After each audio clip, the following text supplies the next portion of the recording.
Welcome to the Condo Pod, brought to you by the Canadian Condominium Institute, Eastern Ontario Chapter. This is your go-to space for all things condo in Eastern Ontario. From governance and legal updates to maintenance, management, and community living, we're diving into the topics that matter most to condo owners, directors, and professionals across our region. Let's dive in.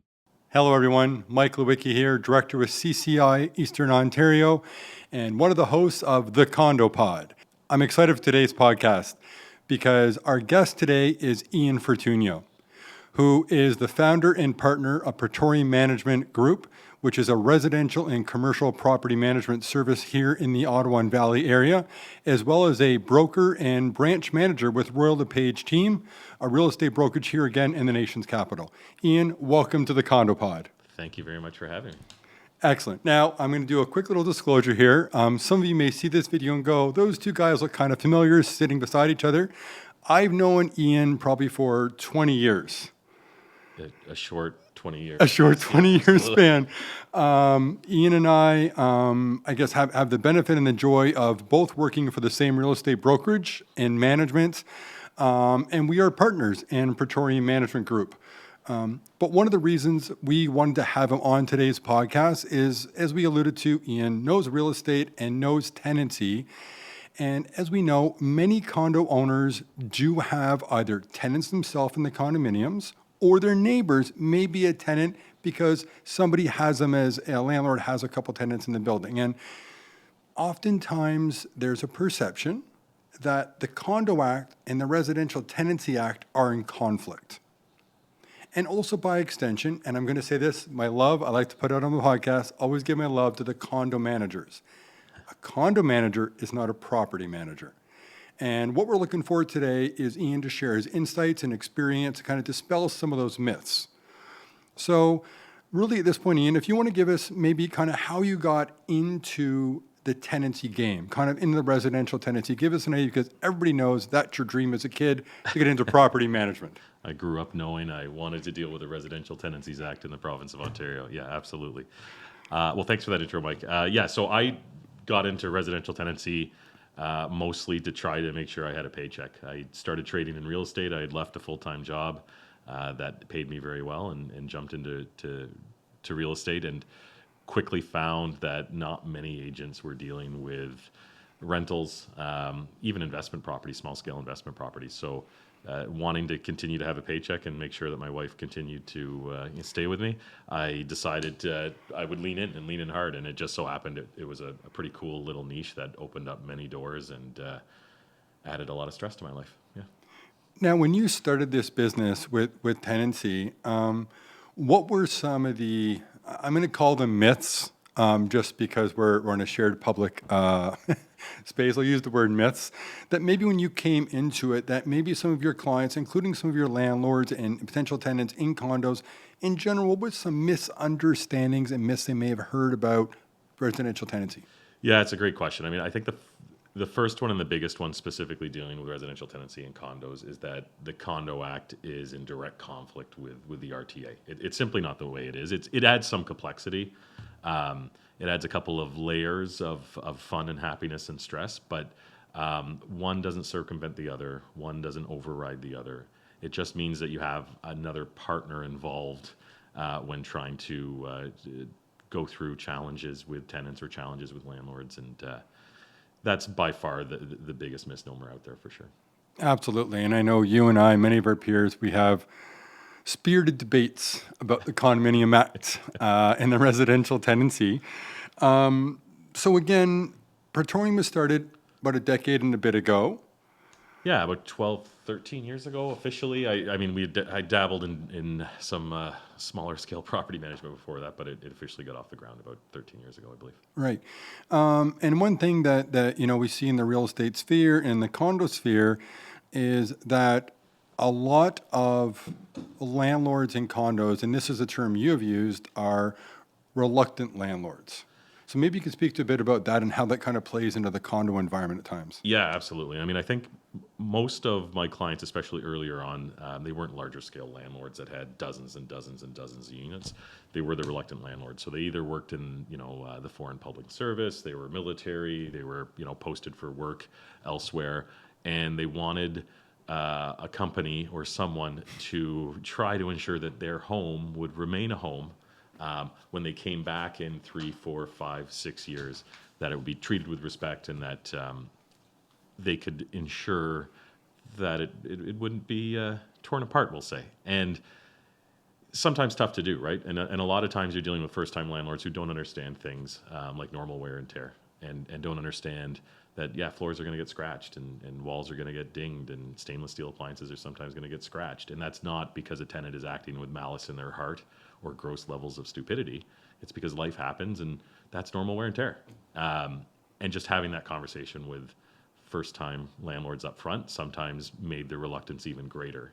But once you walk them through that and you set clear expectations and you let them know what you'll do to help protect the asset, they become a little more comfortable, and you start building that trust from there. A little more understanding. Yeah.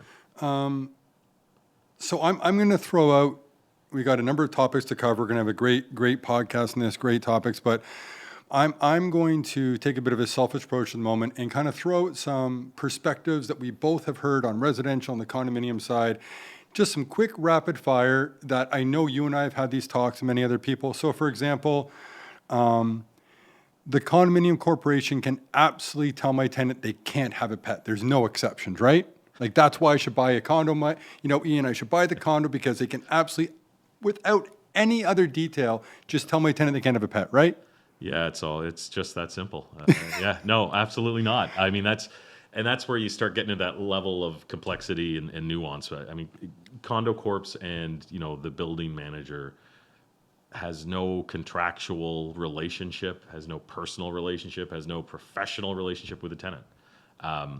They may with the owner, Of course. and the owner or their agent, a property manager, would then have the relationship with the tenant. And it's super important that we understand the difference there, because if there's a tenant in place that's breaking a rule, a condo rule, a rule of a building, they may be able to do that in the context of the lease if the lease wasn't set up correctly. Right. And that's right. not the tenant's fault, right? And that's why it's so important, when there's a leasing agent involved, or if it's the landlord doing the renting of their property, that they really clearly understand the Residential Tenancies Act, they understand the Ontario Standard Form lease, because there are sections in that lease that speak to, literally saying, it's on the bottom of page 1, is this unit a condominium? Have the rules been attached? The tenant agrees to follow set rules. And Wait, so just to be clear, are you suggesting that the tenant should get a copy of the rules and bylaws so they understand where they're living? it's That's crazy a novel thought. concept. That is, Yeah, no, it's one of the things I introduced to the Ottawa area. No, we joke about it, but I mean, we see files come across our desks regularly in the real estate side of things, and we inherit contracts on the property management side of things where it's clearly a condo. The box hasn't been ticked that it is a condo on the lease.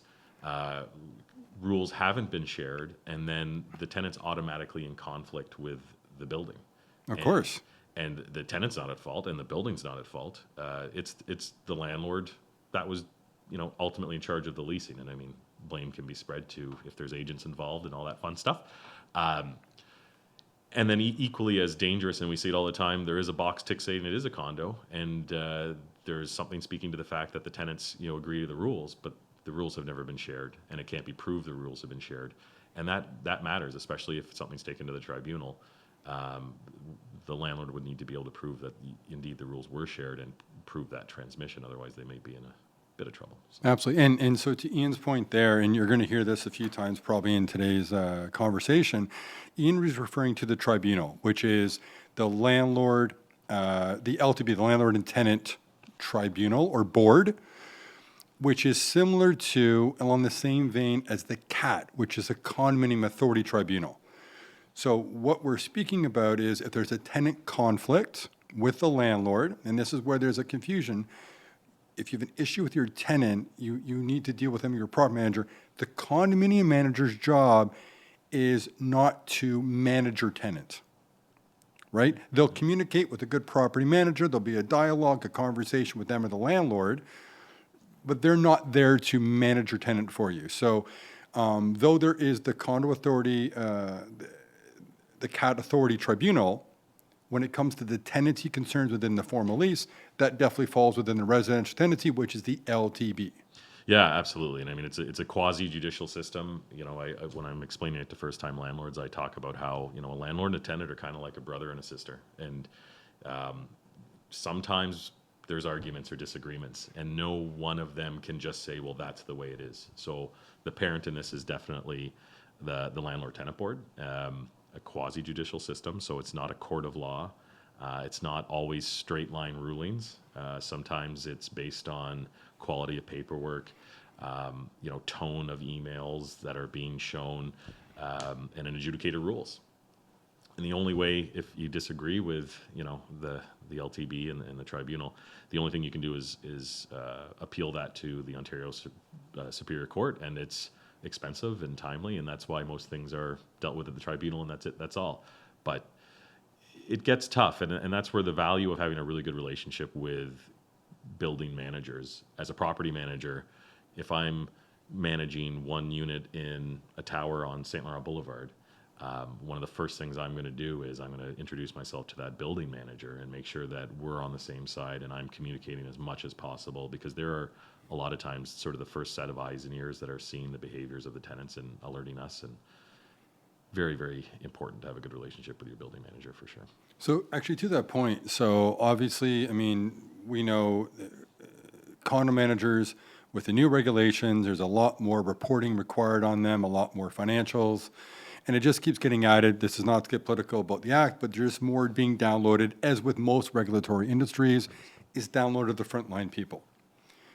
So if you could speak directly to the condo managers and to their boards, because there is self-managed boards out there, right? Maybe they've got, you know, they're able to, they've got a good solid board and they don't have a a condo manager. If you could say to them, the three things that you could offer them to offer support that you would like to let them know, what would those things be? You could speak directly to them and say, somebody who's in property management, we want to be supportive of the board. Would you suggest that they could reach out to the, you know, the property manager directly, maybe have a dialogue with the landlord? And before we get into that, just a little kick and a little pitch there for the Condo Act. If you're a landlord, you are required under the Act to let the condominium board know you have a tenant. Yeah, I mean, But that's just the thing on the throat that people tend to forget. There's actually a form. It's fancy. It's pretty. Nice font on it. You got to fill it out and give it to your condo board. yeah, very nuanced point. And I mean, going back to the question, I think there's so many more than three things. But if I had to pick three, first and foremost, I think there's a lot of misunderstanding about what a property manager is, especially if you're a condo manager or a building manager. They're not really sure, you know, okay, I have Mike who owns a unit in my building, and I know Mike, and Mike has decided he's going to leave and he's rented to someone. But who's this Ian guy now who's a manager? And I am the new Mike. In many ways, I'm a better. Well, no, we're not going to go there. That's Sorry, I apologize. different podcast. Yeah, exactly. But I am the agent of the landlord, and so it's super important that we get off on the right foot. And that's usually the property manager to do so, or the owner to make a soft introduction via an email. Because like the first thing I would say is transparency is super important. So, you know, I'm going to come in and say who I am, you know, the company I work for, what we're about, and just ensure that the building manager understands that I am a partner in this now, you know, four-way partnership basically. And I'm here to help, and I'm here to be the point of contact. And that usually puts the building manager at ease. And, you know, when I ask for things like a copy of the rules and, you know, elevator request forms and a clearer understanding of cost of fobs, they then understand like, okay, this guy's got his stuff together. He's my point of contact. I'm going to lean on him. That's great. And then from there, it's my responsibility to download that sort of to any sort of tenant, ensure they have a clear understanding. So first and foremost, transparency. Moving into the second point, it would definitely be continuous and ongoing communication. I need to let that condo manager, that building manager know that they can contact me if there's anything, and I mean anything. Noise issues, smells, sound concerns. If, heaven forbid, there's a lot of sort of in and out of that unit, what's going on there? The walls outside the unit are getting scuffed. It seems to be that it's coming from a lot of suitcases. Well, maybe that's an illegal Airbnb. Like, I don't know. But once you start communicating that to me, we're going to do our job under the rules of the RTA, and we'll give tenant notice, and we'll show up and we'll inspect properties. A lot of times we'll do pop buys, right? We in order to enter a unit where a tenant doesn't want me to enter without express permission, I need to give 24 hours, and I need to do it in certain times of the day and notices. But if I happen to be in the neighborhood and I have an extra cup of coffee from Tim Hortons and I knock on the door and the tenant's okay with letting me in, if all it costs me is a cup of coffee to get into the unit to inspect it, that's great. So, Absolutely. yeah, hey, I happen to be in the building. How are things? Do you mind if I come by, have an extra coffee? And most of the time, tenants are super open to that. And when we get in, we can, make visual note of certain things.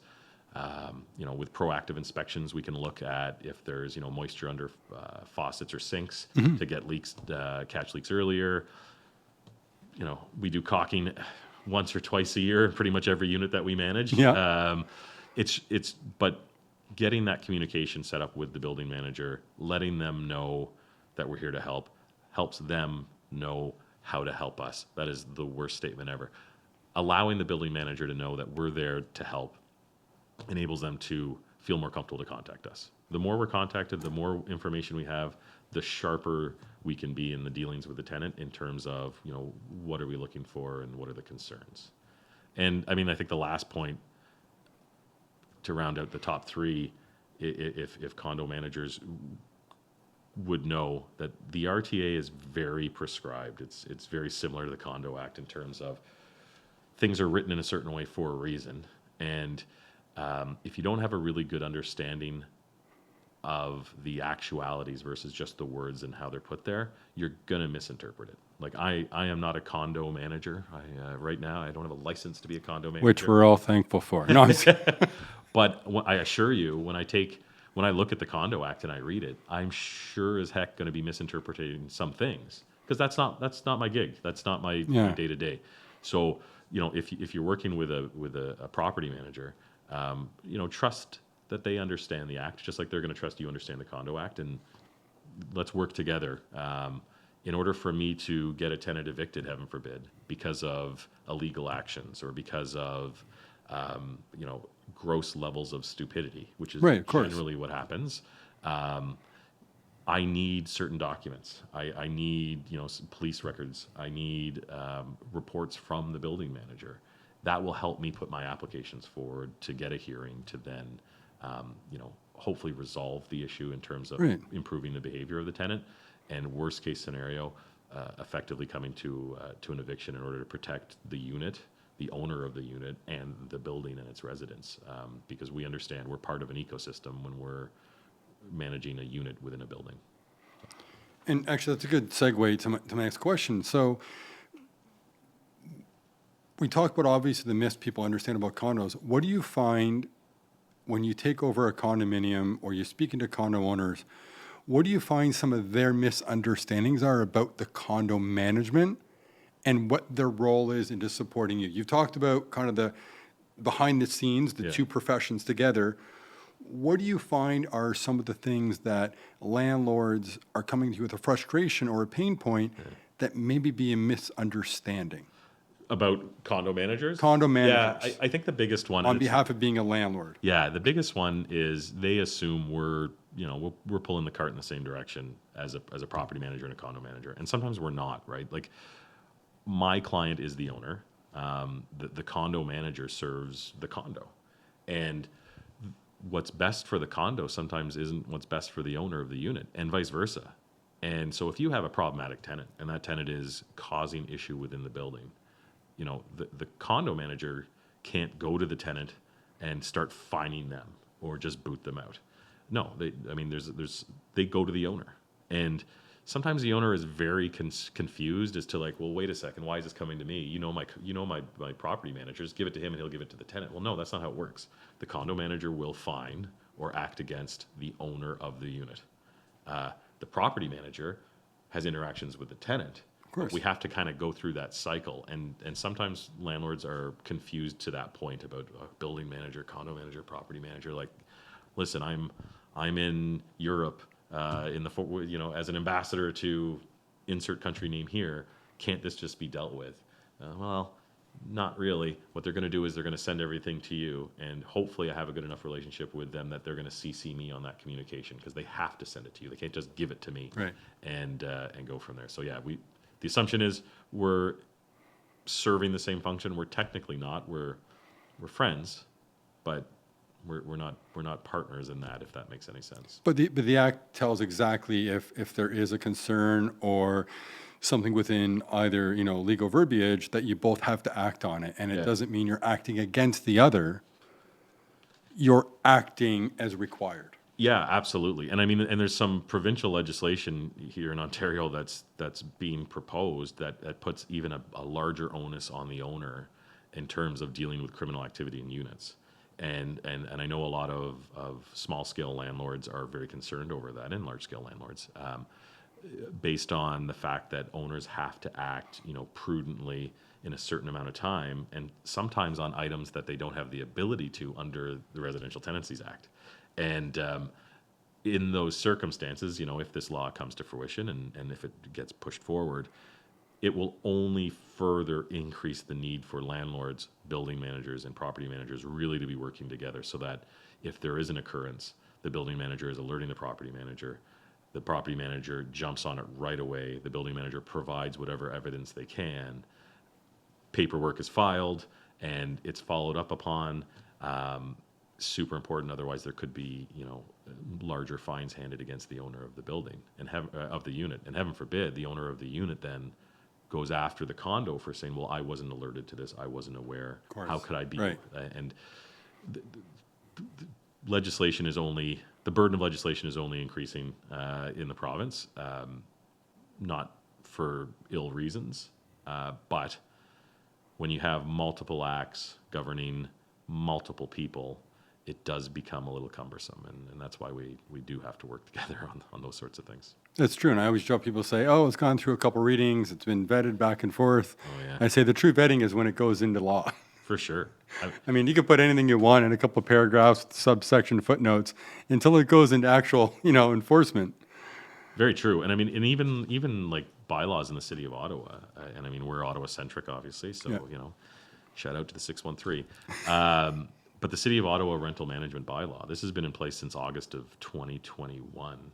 The last poll I saw done by anyone with any sort of credibility, there's less than 30% of landlords and 20% of tenants know it even exists. And it puts some pretty cumbersome items upon landlords.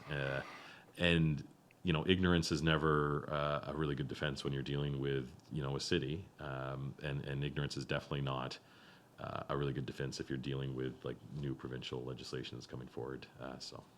Absolutely. And obviously, one thing we always love on podcasts in the condo world and tenancy world is stories.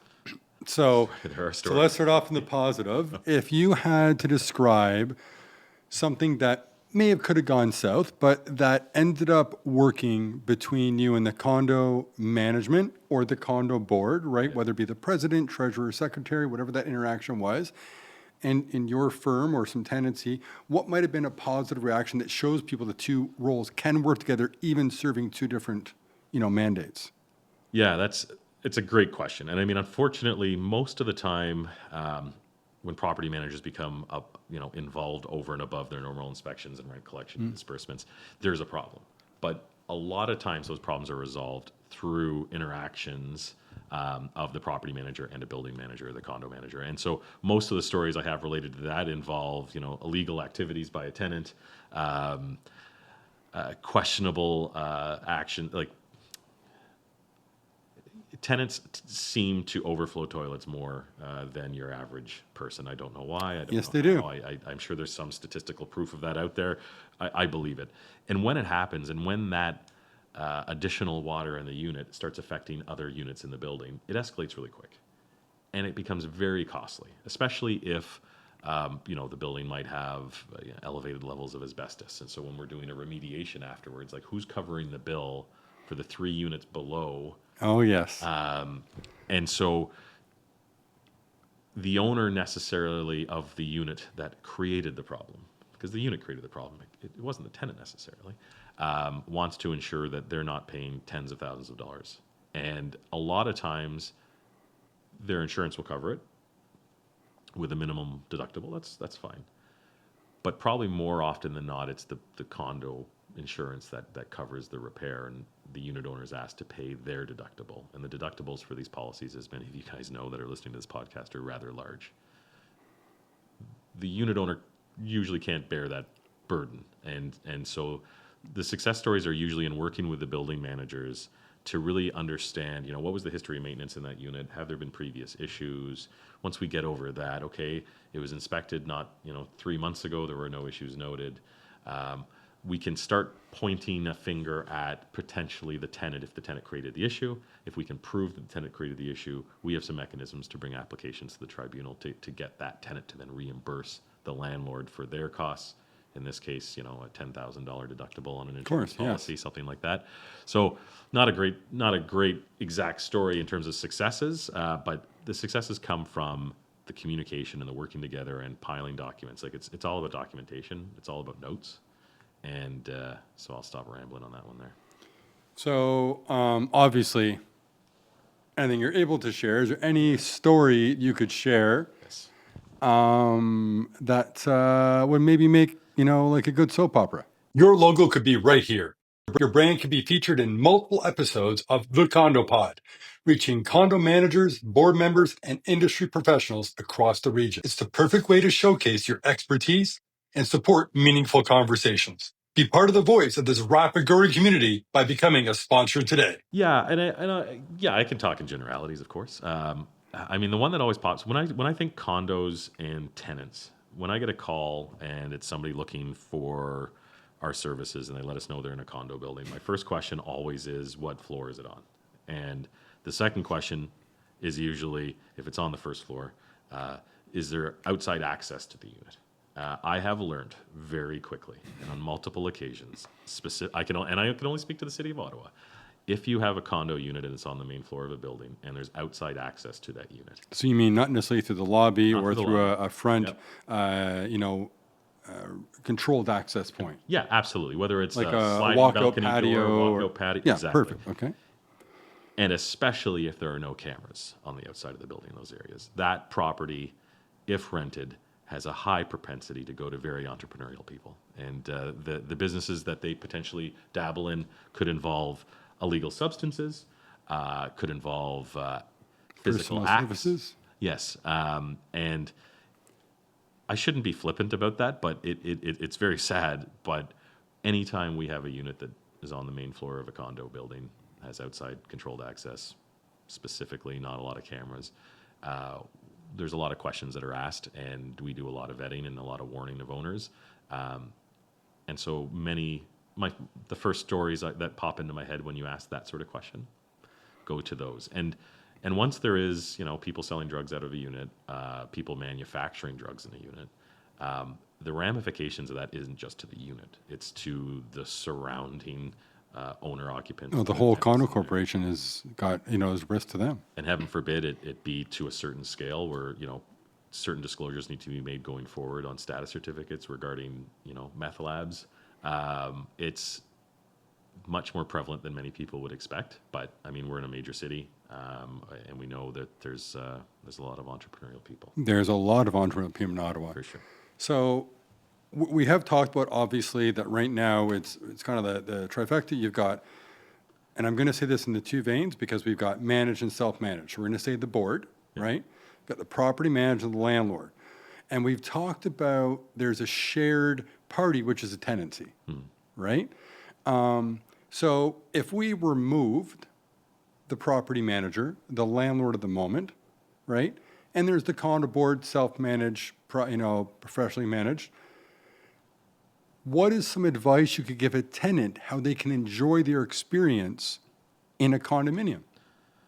Yeah, that's a great question. I mean, it goes back to making sure they have a clear understanding of the rules and regs, not just the ones that are agreed to in the lease in terms of sort of landlord forward rules and regs, but the condo rules and regs that should be noted and included as part of any lease.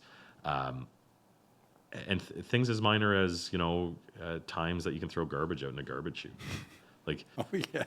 a really good property manager, and if you're interviewing good property managers out there, make sure that when they talk about their process, they speak to things like that, right? Like, every property manager is going to talk about how they collect rent and how they disperse rent, and they're on call generally. But do they speak to not using paper towels when cleaning stainless steel appliances because they scratch them? Do they talk to garbage chutes, whether it's an actual rule documented or not in the building? Maybe don't be throwing your garbage down the chute at 3 a.m.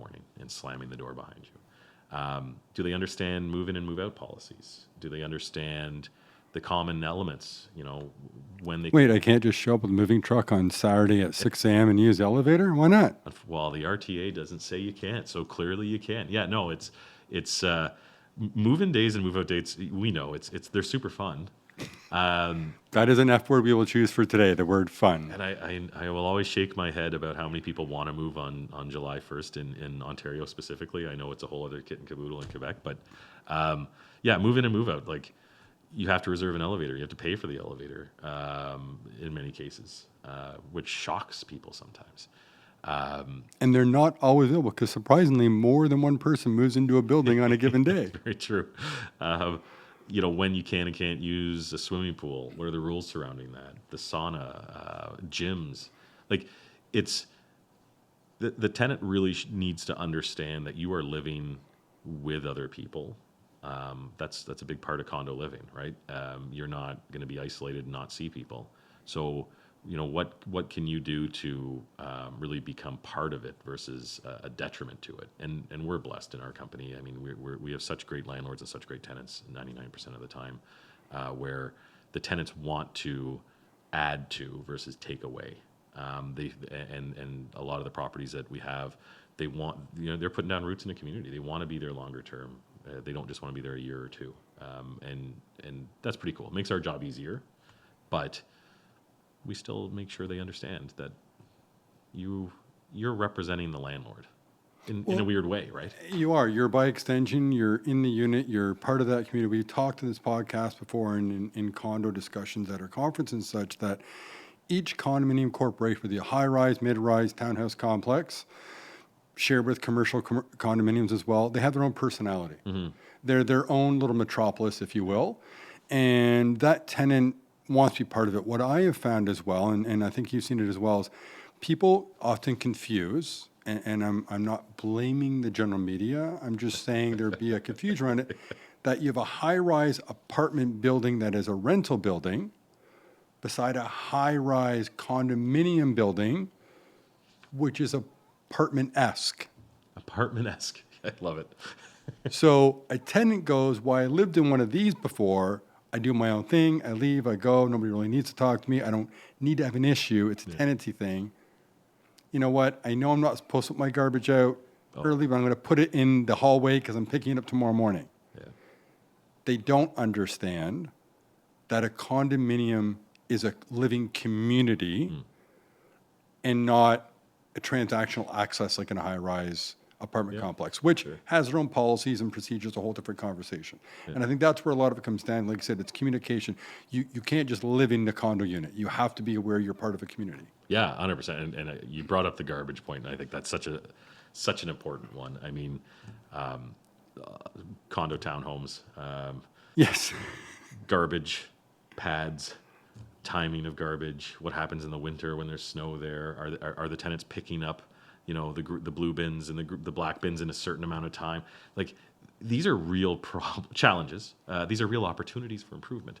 And I mean, the RTA does not go into the level of detail regarding how quickly a tenant needs to remove a blue bin after the service is provided, or you have to put it on this specific area. It doesn't go into that, and it's so important that those are explained. If it's only explained for the first time when the tenant's moving in and they're introduced to the property manager, we have problems already. The leasing agent, if there's an agent involved, or the landlord if they're privately leasing, it's so important they have a really good grasp of the requirements. And as you mentioned earlier, we're both realtors. We both manage offices. We try to ensure that our agents have a really good understanding that when they're listing a property for rent, that they already have the rules. They've already engaged with the manager of the condo if they can, to get a clear understanding of process, to get them on side. because I can't fault a tenant for being upset if the first day they're moving in, they're now being, downloaded with new things that they never agreed to, and they technically don't have to follow if you think about it. So. And that's funny. And we joke about the agents. I feel bad for agents, people in the industry who call either you or I and go, I have a quick question about tenancy or condos. We're like, here we go. Yeah. So something else to think about too, removing, the shared, role of the three parties, four if we're counting the tenancy, right? So the four-way party. What are some advice you might give somebody who's considering hiring a property manager? And I mean, we could talk about that for hours, but I'm going to ask you a couple of questions, and then I'd like you to also give a perspective, some tips you could give them. So, for example, we know that condominium managers are now regulated, licensed, if you will, in the province of Ontario. Is a property manager licensed in Ontario, Ian? No, long and short of it, absolutely not. So you're saying that I could walk out of here in 5 minutes, go down to City Hall, register my business, everything up and running, and I could be a property manager in Ottawa, and I could easily go and manage your property in a condominium? I think you're being responsible if you register the business. I think there's many property managers out there that don't even go that far. Well, I just want to make sure any government official, I absolutely believe in registering all businesses properly. Right. You got to do that. Get that HST number. Yeah. No, it's a great point. There's no requirement. And there's a lot of people, and I was one of them when I first started. I had a good understanding of the RTA when I first started managing properties, and luckily I was managing them for friends, and they kind of knew who I was, and I was very open and honest about the fact that I was ignorant to many facts. But there are a lot of property managers out there that are just doing it by the seat of their pants. They don't have a clear understanding. They don't have a license because there is no licensing system, and not that I'm saying that there should be, but that's a whole other story. But you should be asking the landlord, the prospective property manager, some very specific questions. The first one is, are you from Praetorian Management Group? Because if the answer is no, you shouldn't hire them. Just kidding. But be asking them, like, what's their knowledge level of the RTA? Do they know about the City of Ottawa, rental management bylaw? What are the key components of that? Like, what do you guys do? Like, how do you ensure my tenant's not damaging the floor? Can you guarantee that there'll be no damage? And I always tell this story, and my wife is going to get very upset when I'm training new agents, or I'm training first-time landlords, or I'm talking to first-time investors. I'm known to be a little frugal. I wouldn't say cheap, but I like value for money. Others might, just to be clear. That's right. One of the things I decided to spend a lot of money on, foolishly, is my wife and I bought a house, and we decided to completely renovate it. And I spent a lot of money on some hardwood. I thought, we're going to be here a long time. If you're going to spend some money, spend it on Says the guy in real estate. Yeah, that's right. We've since moved. And the hardwood went in, and it was beautiful. Had to sell a kidney to afford it, but that's a different story. And probably 2 or 3 days later, my wife, who is the smartest person I know, went to pick up her purse off of a lovely sort of nesting table that we have. And when she picked up her purse, I love that you call it a nesting table, for the record. It was bought at IKEA. It was made out of rubber wood. It's very heavy, I assure you, which fits into the story well. So when she picked up her purse, she accidentally knocked over this sort of elevated and sort of thin nesting table, and it dug right into the hardwood. And I was probably about 5 feet away from my wife, and my wife looked at me with fear in her eyes, because she knows how cheap I am. And when she saw that, she automatically reacted to try to resolve the situation. So she grabbed the nesting table made out of rubber wood, which is a very heavy wood. And when she went to pull it, she didn't really lift it. She just instead dragged it across the hardwood for about 6 inches, which left a cavern in this hardwood the size of and insert cavern name here, the Grand Canyon, will say. And I probably shed a tear or two.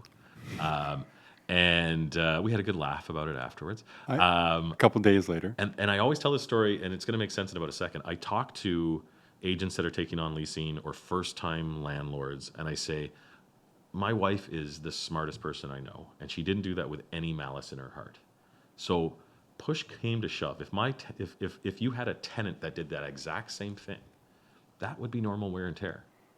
And if you really wanted to take the tenant to task and go to the tribunal and apply to the tribunal for damages, I think 9 times out of the 10 you lose that, because there was no malice in the heart, and it was a very intelligent person that did it. And so if you're interviewing a property manager and they're guaranteeing you there's not going to be damage, I would run, because it's just simply not true. We're human. Or put in the contract that they're guaranteeing no Yeah, damage. exactly. Double sign that page. And like we always talk with people about, estimated costs at the end of tenancy. And a lot of our properties are homes. They're not, income properties where you're simply just going to hose it down and do a fresh coat of paint and be done with it. No. There's going to be money spent at the end of the tenancy. And you need to set that clear expectation. And so I always go back to that. If you're interviewing a property manager and they're telling you it's going to, there's never going to be an issue, it's no damage at all, I can guarantee you the tenants are going to pay on time. It's simply not the way it works. What happens is, if there is damage, your property manager is going to have a conversation with you about, do they think it's going to fit the bill of normal wear and tear or not? And if not, we'll advise you on the cost of course, going after the tenant. Going after is probably a bad term. Most of the time, if a tenant does something, they'll agree to pay for repairs. Like you said, people aren't doing it maliciously. They're doing it. Life happens. 100%. And a lot of them are willing to work with you on stuff. For sure. And which brings me to the next point. If a property manager isn't doing sort of a move-in and a move-out inspection and regularly visiting the property, that's another big red flag. It means that they don't know the value of doing that. It means that this may just be a side gig for them in many ways, so they don't have the time to do it. Like, the value of your property manager is getting in there, documenting condition, and getting in there and offering solutions to a tenant. Because I can't tell you how many times we've gone into a home where a tenant has said to us, hey, listen, ever so often, I underneath the sink, there's a little bit of a wet spot, and I didn't want to bother you with it. Never bother. Thank you for letting us know. When you go and we check and we run the water and what's going on. Oh yeah, there is a little bit of a leak there, and we resolve it before it becomes a bigger issue. Before you get that 3 a.m. call on Friday evening. And so if you're interviewing a property manager and they're not excited to get into the property, if they're not doing fall inspections and spring inspections, if they're not, bringing coffees to do pop-by visits, if they're not, volunteering to change a furnace filter early for them if there's a challenge. We get excited to change a light bulb. Is it our responsibility necessarily? Probably not, but it means our site supervisor can get on site. Gets in the property. Bulb, get some goodwill with the tenant. 100%. And like I said, our tenants are mostly phenomenal. Our landlords are mostly phenomenal. The 99.9% of the problems that come out of any tenancy is a lack of communication or a lack of setting clear expectation. Mm-hmm. If I'm a tenant and I'm moving in and I'm expecting that the landlord's going to always change the light bulbs, I'm expecting that the landlord is going to remove the snow, not just in the parking lot in the condominium complex in front of the townhome, but all the way up to the doorstep and that small little path, and it doesn't happen, well, I'm going to be angry. And I feel slighted and wronged. And if I don't already have a relationship with that property manager, it's going to take some work to get that back. So anyways, I've rambled on that question, so I'll stop. No, that's a good one. And actually, to the point, just as an item that's interesting, this is the nuance about condominiums. When it's a shared common area, which includes steps or the front or going up to that, can a landlord make a tenant clear that path, say in a condominium complex? Yeah. If it's shared, you can't download the responsibility to a tenant. Right. But if it's a single family residence detached and it's an exclusive owned space of that, right? Yep. But we're in a shared condominium, it's shared resources, a landlord can't download that to an individual tenant. Unfortunately not. And they can try, and it's not a problem until it is a problem. But we see, we see lots of cases where there's, slip and falls. It also puts a risk to the corporation as well, right? Imagine if you've got a building, and I'll make up a 100-unit building, and say 15 of those units are rented. If all 15, the landlord said, you're caring for this space to clear the snow, that's 15 points of potential risk for your insurer, the company, everything. One thing you mentioned as well about property manager, so our chapter, CCI Eastern Ontario, the Canadian Condominium Institute Eastern Ontario chapter, we cover Eastern Ontario, right down to Kingston. So like you said, many people say, oh, everything's mobile nowadays, I could take your call, I could support it. If somebody was to look for a property manager, should they have a local presence? Yeah, I mean, the long and the short of it is absolutely. I mean, you have to be. Yeah, like we see some business models out there that they're living in Kingston, but they're serving Ottawa properties. And oh yeah, sure, if there's an issue, we can just call somebody and they can be there. It can be a local handyman instead. Well, how do you tender a job properly? I mean, I think that's a bit of a dereliction of duty in terms of ensuring the landlord's taken care of. Like if you're just sending some guy from insert handyman service here and you haven't seen the problem yourself, how can you define success for that person? And then the tenant is going to start getting a little antsy potentially too, because who's on site with that handyman? You're granting access to somebody, you're giving them some code. So there has to be a local presence, and even an on-call service that's live and local is super important, because when there's a crisis in a rental unit, heaven forbid there's roof damming and water is pouring through a ceiling or a light fixture, and this is the first time a tenant's ever seen this, that's traumatic. It's 3 a.m. It's traumatic for me thinking about it. And we know when those ice damming things happen, it's always the spring after that first freeze thaw. We don't sleep for a week when we see that temperature coming. They're great times. Yeah. It's traumatic for the tenant. So could you imagine calling somebody in Kingston, just to pick on Kingston? It's a great city, by the way. I love Kingston. For the record, we love our Kingston members. Yeah. Great town. We went antiquing in Kingston. We did, because we went to we went down right. and we got our wives to agree to go down right. because it was the CCIEO Kingston conference. It was a great conference. And we got our wives to come down and hang out in the hotel while we went to the conference for the day. Yeah, that's right. Sorry, we went to antiquing together, Mike. There's people are going to tell stories. But if you're in Kingston and you get a call from a tenant who's freaking out in Ottawa because there's massive loads of water pouring through a light fixture, it is hard to navigate, and the tenants very much going to appreciate to have somebody local that can walk them through it. And heaven forbid you got to show up and you got to shut off breakers, or maybe you wait for the roofing company to show up if the property manager who's local has a really good list of roofers that will prioritize them. I mean, well, it's to your point, right? Like imagine if somebody was having a tenant in Kingston, and there's local bylaws and that make a difference. Yeah. And we'll say, and all of our property managers like, oh, it's a quick drive down, I'm going to manage it, but they don't know the nuance of the city bylaws or maybe any registrations. That can affect that way as well, right? For sure. And going back to condo managers, if we're local, our handyman is on site regularly doing inspections. They're going to say hi to the building manager while they're there. If there's a doorman, we're going to say hi to bring coffee, a snack, whatever it is. It's building those relationships because it helps. It's like, it's a community, right? It really truly is a community, and you have to be there to be part of it. So if you were given unfettered access to go sit in Queen's Park. Oh boy. Now, we've only got 12 minutes left on the podcast. We can have a 10-part series if you want. If you could go to the government of the day and say, these are 2 changes I want to make to the Tenancy Act that will better our relationship with the Condominium Act. Oh my gosh, that's nuanced. Right? Yeah. So what would that be? Because we both know those legislations are very vast, powerful, and yet restrictive at points. I think the first thing is something that's spoken to a lot these days. It may not be condo-centric, but will help out with condos. Right, of course. It's speeding up the tribunal system right now. Absolutely. And I think that the city and provincial government has done some really good work in the last few years to get rid of a backlog that did build up. And also in prioritizing the cases that they're seeing or the files that they're seeing. But there still is a backlog and there still is a delay. And when there is that delay and a condo board is fining an owner because of the actions of a tenant. Of course. And the owner who is acting prudently can't get an adjudication, it adds a lot of friction. And that's usually where really good partnerships break down, right?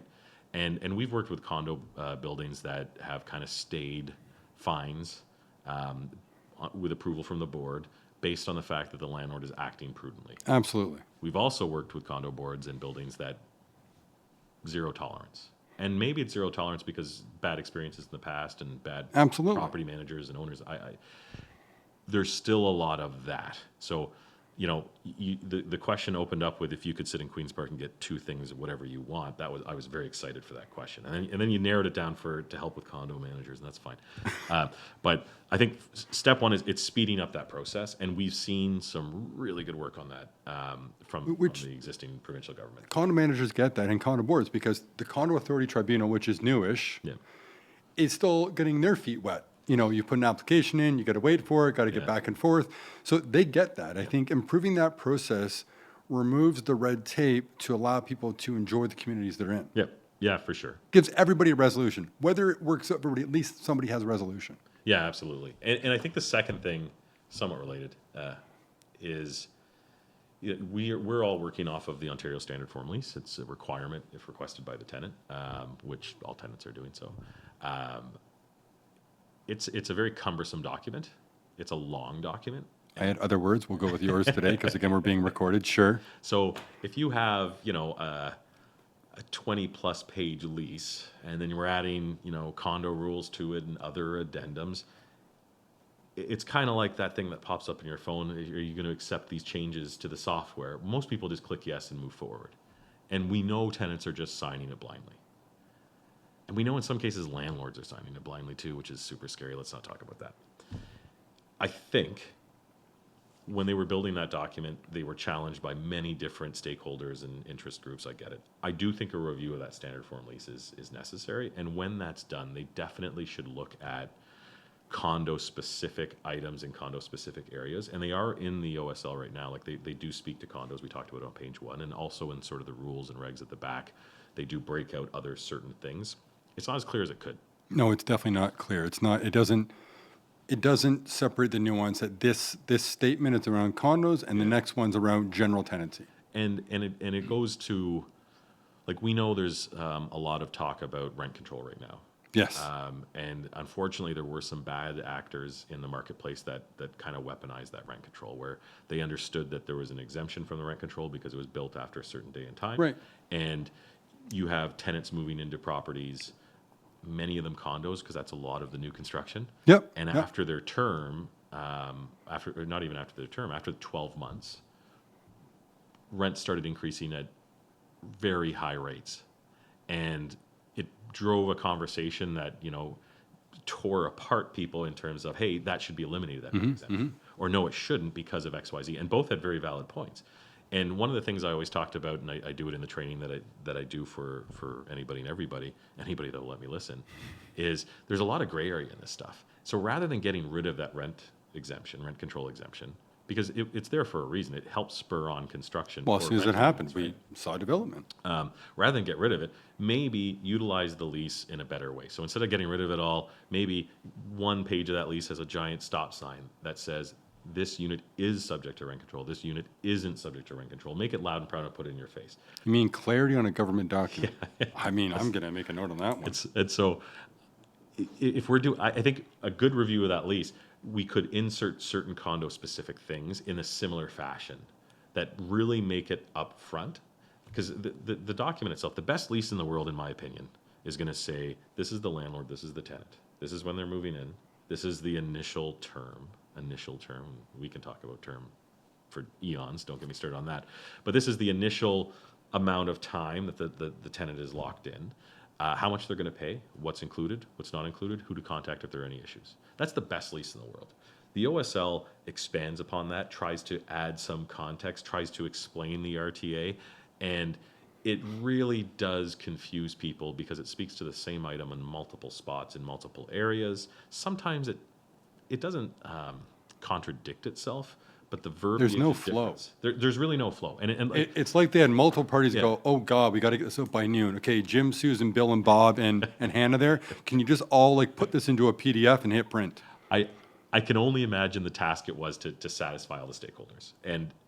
But there is no flow. And when you're talking about heating versus gas versus electricity, and who's responsible for for it, it really does get nuanced. I lose sleep over that section. And so if there was a review of the lease, and I guess that's my second point, I would suggest that condos be clarified a little bit better or designated in a separate section and spoken to in plain terms, because it's very nuanced. We did that with the heat pumps, right? Electricity for the heat pump. Yeah. To run it, but the heat pump itself is the condominium corp. Exactly. So this is a call out to all of our CCI Eastern Ontario and all of our chapters in Ontario. Reach out to your local MPP. Oh dear, my friends at Queen's Park are going to be upset. And say Ian Fortunio said to reach out about updating the Ontario Standard Lease, the OSL, around condominiums. I should say, in my role in organized real estate, I do I do some work in terms of government community relations, both at a board level, but also a provincial level through the Ontario Real Estate Association. We're actually going to be at Queen's Park late November, early December, and a lot of our lobbying work on behalf of the association speaks to very clear and simple solutions to nuanced problems. And we've had some great success in the past, and I do not doubt that at a city level, that councillors are working very hard to try to resolve issues. Yes. At a provincial level, they definitely have taken some action on LTB and Residential Tenancies Act and the tribunal. So when you do contact them and you say, I sent you, maybe. And you can say that Don't. Ian is a member of CCI Eastern Ontario, so Yeah, a fellow member. Just say this guy named Ian. No. But it is going to take It's going to take all parties getting involved. because every time a lawyer once told me this, and I'm gonna mess it up, but he talked about when you, in a legal battle or in a conversation or a disagreement on a contract, every time you take a punch, it opens yourself up for a counter, right? And so every time a government is tackling an issue or trying to take on a problem, when they do that, it definitely opens them up to other items. When you zero in on something, it then opens up other potentials or Absolutely. exacerbates something you've missed. And I think as governments dig further into this crazy thing called residential tenancy and the housing crisis that we're in, and market housing and non-market housing, and purpose-built rentals versus condos, and condos that are used as rentals, and individual landlords versus REITs and investors and absentee land. As they dig into all this, it opens up so much more. So hard work for sure, but I think anybody that's passionate about RTA, which I am, and I know you are, anybody that's passionate about housing definitely should engage with their local officials, because they want to hear what's actually happening. They want to see and hear those pressure points, because a lot of the times they're not even aware of them, and they can't be, because how can you know?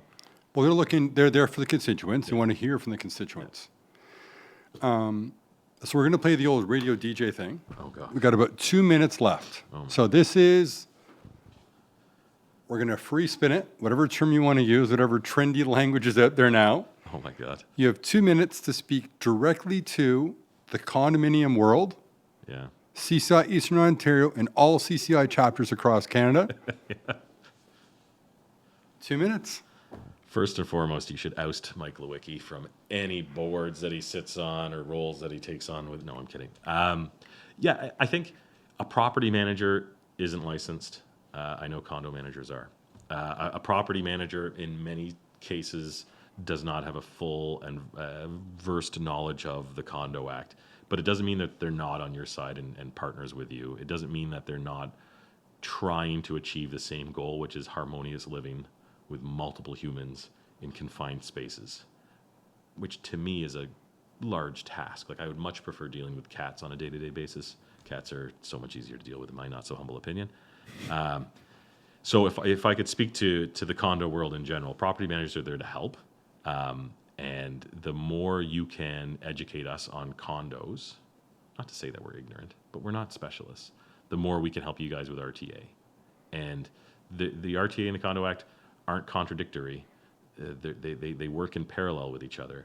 But if one isn't working with the other, it can get real bad real quick. And that doesn't benefit anybody. So don't know. No, absolutely. And you and I have had this conversation many times over the years, which is one of the reasons we came with this podcast, is that we can bring people in from the different professions and industries and kind of get that dialogue continued and ongoing. So on behalf of CCI Eastern Ontario, thank you so much, Ian, for taking the time today to join the podcast. Thanks for having me. I know you and I have joked for years about we're going to grab a couch, a couple microphones, and some Labatt 50, and just sit back and chat. So this was a great opportunity to chat about, because tenancy has to do with relationships, and condominium act is relationships. So the two do work well together. Check us out on any place you find your podcast, whether it be Spotify, whether it be Apple or YouTube. Watch this for our website and on all your social channels to where we release this. Comes out every month. Thank you again, Ian, for joining us today. And again, thank you all for joining the Condo Pod. Thanks for tuning into the Condo Pod, your source for all things condo in Eastern Ontario. Be sure to subscribe so you never miss an episode. and share this podcast with your fellow condo community. For more resources and upcoming events, visit us at ccieasternontario.ca. Until next time, stay informed, stay connected, and keep your community strong.